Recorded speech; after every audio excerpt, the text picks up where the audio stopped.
अस्सलाम वालेकुम एवरीवन, मैं इम्तियाज और आप सभी देख रहे हैं A1 एजुकेशन 2.0 पर आप सभी का स्वागत और खैर मकदम करता हूं कि आप सभी स्वस्थ और मस्त होंगे। अगर आप इस चैनल पर नए हैं तो चैनल को सब्सक्राइब और वीडियो को लाइक करना ना भूलें। नागरिकता को लेकर बड़ी खुशखबरी, 5 तरीके से साबित होंगे नागरिकता। जिनकी पैदाइश 1950 से लेकर 1987 तक हुई या फिर जिनकी पैदाइश 1987 से 2004 के बीच में हुई, उनके लिए किन नियमों का पालन करना है। तो आज सभी को मैं बता देना चाहता हूं कि आपके पास किन किन दस्तावेज को रखना जरूरी है और आपके पास कौन सी दस्तावेज होने चाहिए जो आपकी मजबूत नागरिकता के प्रमाण पत्र है। तो चलिए आप सभी इस वीडियो को पूरी देखें।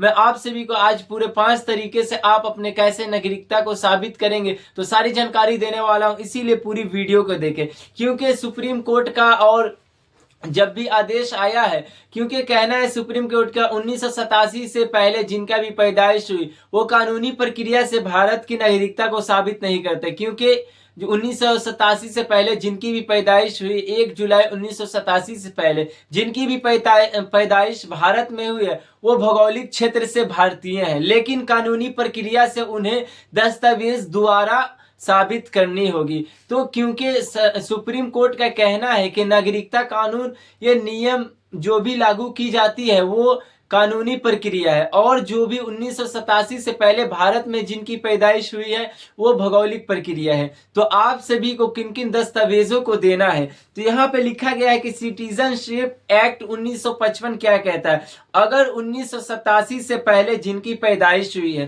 तो क्या उन्हें दस्तावेज देना होगा, क्या उन्हें भी नागरिकता साबित करना होगा। तो पहले कहा जाता था कि अगर जिनकी पैदाइश 1 जुलाई 1987 से पहले हुई है तो उनको कोई दस्तावेज नहीं देना, मगर अब कानूनी प्रक्रिया बदलकर क्या कह रही है कि अगर जिनकी पैदाइश भारत में 1 जुलाई 1987 से पहले हुई उनको भी एक दस्तावेज देना होगा। क्योंकि ये नियम जो है वो कानूनी प्रक्रिया बदलते रहती है, समय समय पर कानूनी प्रक्रिया बदलते रहती है और आपकी भारत में पैदाइश होना एक ये भौगोलिक प्रक्रिया है। तो आप सभी को एक दस्तावेज देना होगा और आप 5 तरीके से कैसे साबित कर सकते हैं नागरिकता को। तो यहाँ पे जन्म के आधार पर, यानी आपकी पैदाइश भारत में हुई है तो आपका जन्म प्रमाण पत्र होना चाहिए जिससे आप अपनी नागरिकता को साबित कर सकते हैं। और यहाँ पे दूसरा वंश, यानी आपका वंश, अगर आपके दादा परदादा आपके पूर्वज यहाँ से हैं और उनकी नागरिकता साबित हो जाती है तो आप उनके दस्तावेज को लगाकर आप अपनी नागरिकता को साबित कर सकते हैं। और तीसरे नंबर में पंजीकरण, यानी आप पंजीकरण द्वारा आप अपनी नागरिकता को प्रूफ कर सकते हैं। और चौथा में लिखा गया है कि देशीकरण, यानी आप देशीकरण से भी आप अपनी नागरिकता को प्रूफ कर सकते हैं। और पांचवा जो है क्षेत्र के होने से, यानी आप बहुत लंबे समय से किसी जगह पे रह रहे हैं, आपके पास कोई डॉक्यूमेंट नहीं है तो आप जिस क्षेत्र में रह रहे हैं वहां से 1-2 गवाह लेकर आप अपने दस्तावेज को बनवा सकते हैं और ऐसे आप अपनी नागरिकता को साबित कर सकते हैं। और आपको नागरिकता को साबित करने के लिए किन किन दस्तावेजों की जरूरत है, तो सबसे पहले आपके पास, अगर आप के पास जन्म प्रमाण पत्र नहीं है तो सबसे पहले आपके पास जन्म प्रमाण पत्र होना चाहिए। क्योंकि नागरिकता का जो सबूत है, ठोस डॉक्यूमेंट माना गया वो जन्म प्रमाण पत्र है। क्योंकि जिस व्यक्ति की पैदाइश भारत में है उनके पास जन्म प्रमाण पत्र है। अगर जिस व्यक्ति के पास जन्म प्रमाण पत्र नहीं है तो उनको समस्या आ सकती है नागरिकता साबित करने में।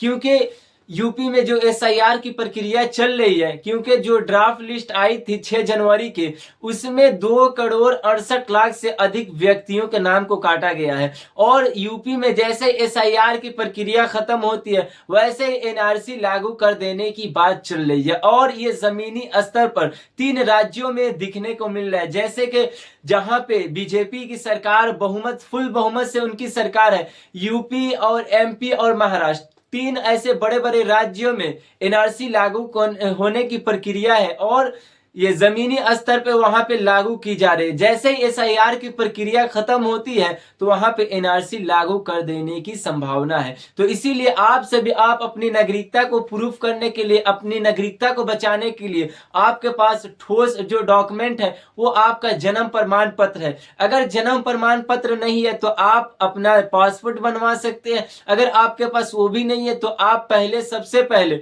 आधार कार्ड को सुधार करवा ले और वोटर आईडी, यानी अगर वोटर आईडी और आधार में भी नाम गलत है तो आपका नागरिकता खतरे में पड़ सकती है, क्योंकि सरकार का कहना है। और जब भी जन्म प्रमाण पत्र बनवाएंगे तो वहां पे सारे डॉक्यूमेंट को मांगा जाएगा, तो सारे डॉक्यूमेंट पे एक नाम होना चाहिए। अगर जिस व्यक्ति के नाम मिसमैनेज है तो उनको टाइम दिया गया है, और जो भी व्यक्ति यूपी से इस वीडियो को देख रहे हैं तो उनके लिए टाइम जो दिया गया है एसआईआर में, अगर नाम जुड़वाना चाहते हैं या फिर जिस व्यक्ति के नाम, जैसे कि उनका नाम, डेट ऑफ बर्थ गलत हो गया या फिर उनका बूथ नंबर गलत आ गया, तो उनको फॉर्म को अप्लाई करना है। और जिनका नाम नहीं आया है या फिर नाम उन्होंने एसआईआर फॉर्म भरा था तो उनको नहीं आया तो उन्हें फॉर्म 6 को अप्लाई करना है। उसके बाद बीएलओ के पास जाकर सारे दस्तावेजों को जमा कर देना है। तो ऐसे उनके फाइनल ड्राफ्ट लिस्ट में 6 फरवरी तक इसकी डेट रखी गई है। अगर आप 6 फरवरी से पहले सुधार नहीं करवाते हैं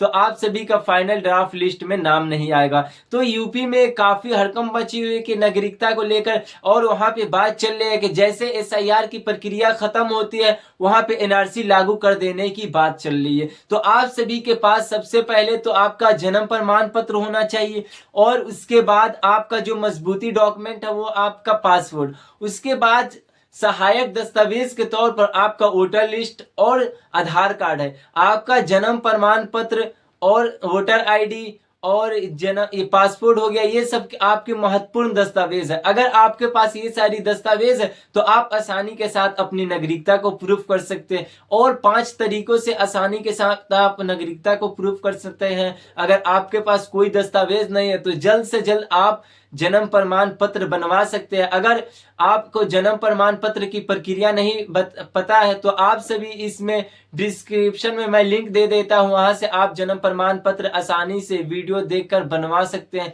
आसान प्रोसेस में पूरी बात को समझाया गया है। तो ये थी आज की काफी महत्वपूर्ण वीडियो। अगर वीडियो अच्छी लगे तो जरूर कमेंट करके बताएं और दूसरों तक शेयर करें। धन्यवाद।